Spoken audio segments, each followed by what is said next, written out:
nothing wrong with that. She just wants some snuggles. Ain't nothing wrong with that. But, sorry.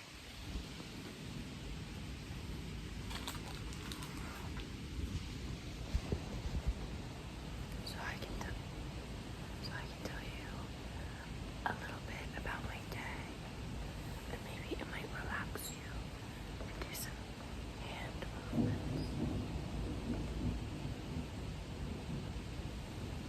So,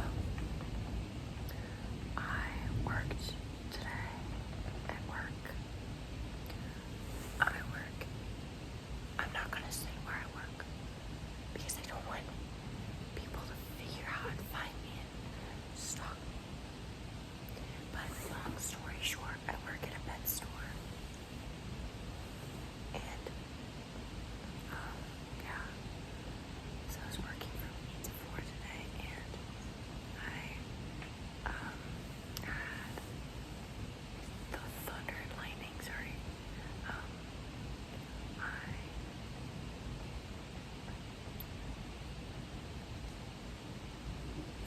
It was truck day, so I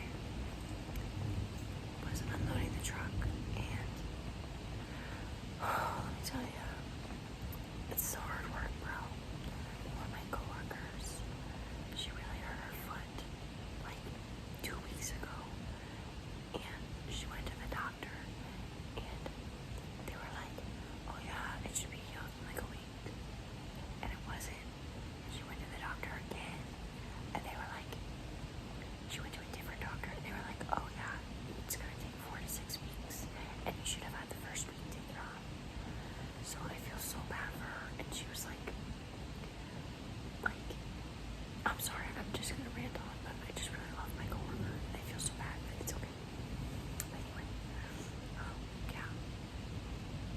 So we'll talk more about what I've been doing art-wise lately, because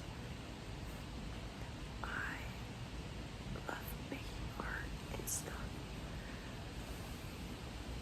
You can see right here. Wow. I mean, obviously, that's Van Gogh behind me, not mine. But everything else besides that is Van Gogh. My brother made this one when he was younger. It's based off of Van Gogh painting. I love Van Gogh. In case you didn't know, I also have this tattoo.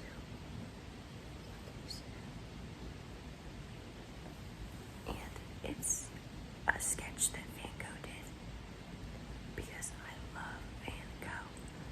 I'll talk more about Van Gogh. Don't be scared. Don't be scared. Carlos is okay. She's nervous. It's okay, baby. So, Van Gogh, listen, Van Gogh was mentally, he struggled mentally all his life. He was in and out of, hospitals for his mental health and stuff, which, if you don't know, back in the day, I mean, it's shit now, psych wards and mental facilities. I've been to one not very long ago, actually, and it was pretty, just none of the doctors knew what they were doing, and everyone in there was just, I mean, obviously going through it, but the care they were given was so minuscule, and just I don't know, none of the staff truly cared, besides a few people, but even then, you didn't get to talk to them that much. But anyway, that's my experience. But imagine how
a swift bird that he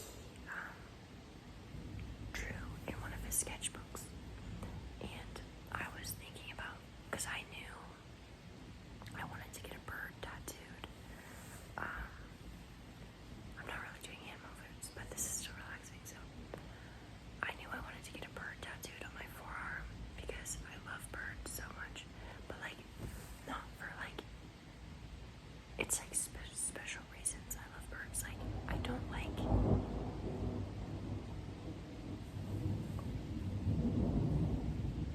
I love thunderstorm. I don't like birds in captivity, like parrots and stuff.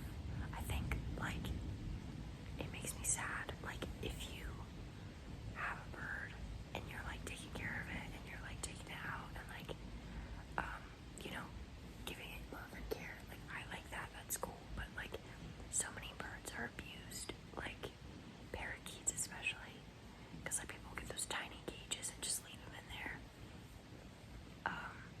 But it just makes me really sad. And for the longest time when I was younger, I really wanted a bird. But I'll explain. Okay, so from a young age, I've always been obsessed with flying, like the thought of flying. Like I don't know, it gave me this, like I would see birds flying. I was so much more like whimsical as a child, and I strive to go back to that every day, and it's just, I yearn for who I was, but I would see birds flying and I would just get like this feeling in my stomach, like pure, like just like like longing, like, you know, God, I wish I could fly. So I would make these like cardboard wings, and I made like these big cardboard wings, like big, that would go in my arm, well, as big as my little like kindergarten arms were, but like I got string poked holes in the like cardboard so that it would like go around my arm like this. So I had like, and a handle too. So I made like these cardboard wings. I made like little, like, it was like, like, you know, like this. Well, it's like long, but like it has like little things like an edge, like wings, like feathers, which is so cute. But anyway, and I would like make different shapes. Like I remember two specific ones I made. One set was like had the little ridges. Other set was like more like this. So it like went out like that, you know?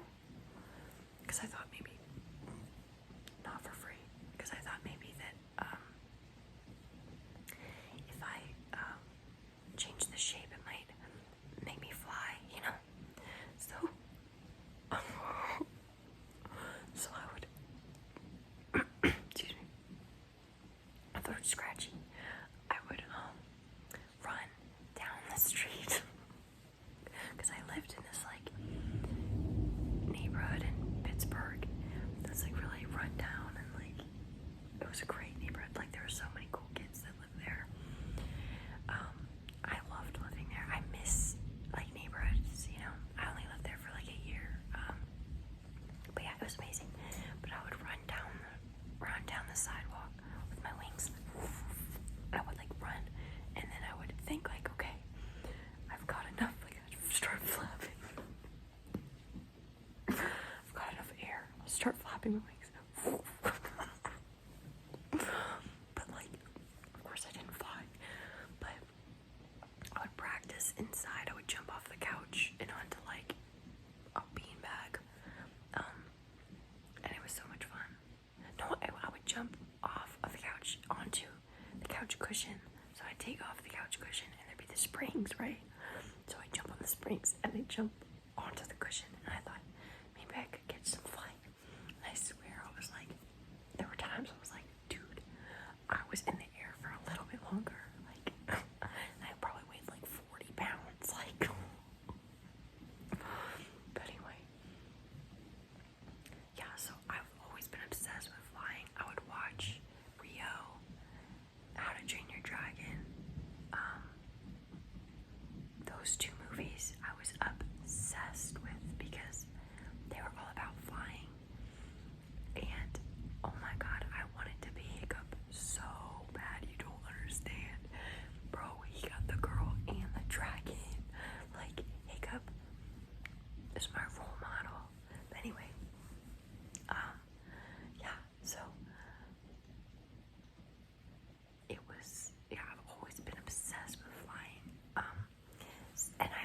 this obsession for a long time. It kind of stemmed from the flying to I want a bird.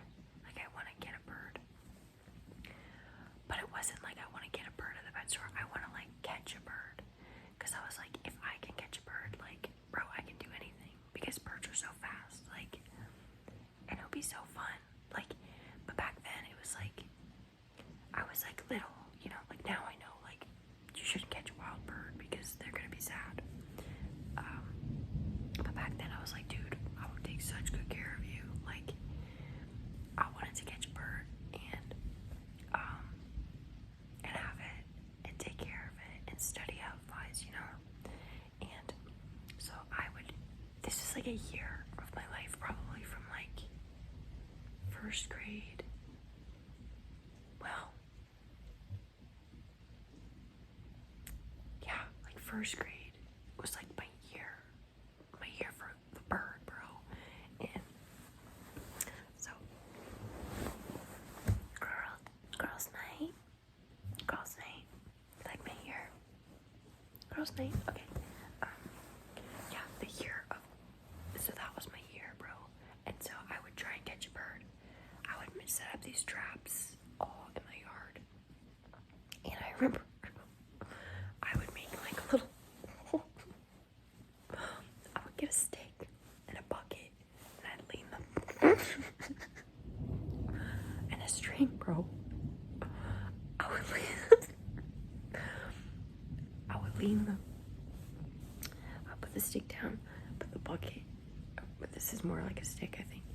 I'll put the bucket against the stick like this, so that like if I pull and I tie the string to the stick,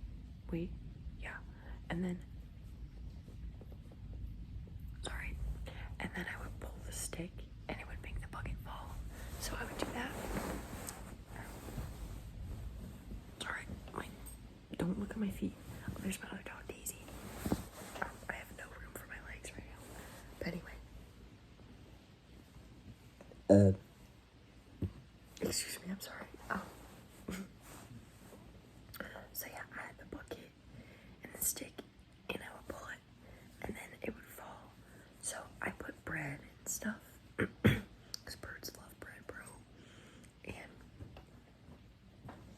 I would put bread there, and the birds like would never come. It was only in my yard. But I remember there was one day. Sorry. There was one day where I put a whole entire loaf of bread outside.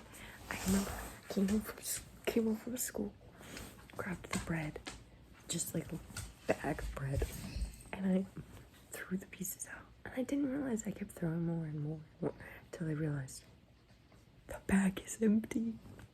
I threw all the slices of bread into the yard, and I came back inside, and my dad was there. And he's like, "Did you throw all the bread outside?" And I was like, and I started crying so hard because I felt so bad. And he was like, "It's okay." Like, I mean, I'm sure he was a little frustrated because it was expensive. I just wasted an entire thing of bread, but he was like, "It's okay," like, because he understood my passion, you know. But that day, birds were coming because I threw all that bread out there, but I wasn't fast enough, and I had nets and stuff, you know. But there was one day that changed everything. I was at the beach. It was probably when I was like 7, maybe 8. I don't know. I was at the beach, like one of the 4 times I've been to the beach, and oh my god, let me tell you, the beach is my favorite place ever. But anyway, I was like, dude, there are so many seagulls. I bet you I could catch one. So I had some chicken. I know, okay, I know. And I was throwing it in the air, and the birds would catch it midair, and it was really cool. Those seagulls would. So I was like, dude, this is amazing. And before we had went to the beach, we were like going to like a beach shop to go shopping to get like bathing suits and towels and whatever, boogie boards. And they had this long net, like a huge long net. And I was like, dude, this is perfect. Like, and so I got that. And I remember, like, I was with my mom, and I was like, Mom, this is perfect. And she was like, go get it, girl. So I got my long net. And so I was trying to catch the birds. I remember it, here it was. I threw a chicken bone with a big chunk of chicken at the end. I threw it in the air. Whew. And then a seagull.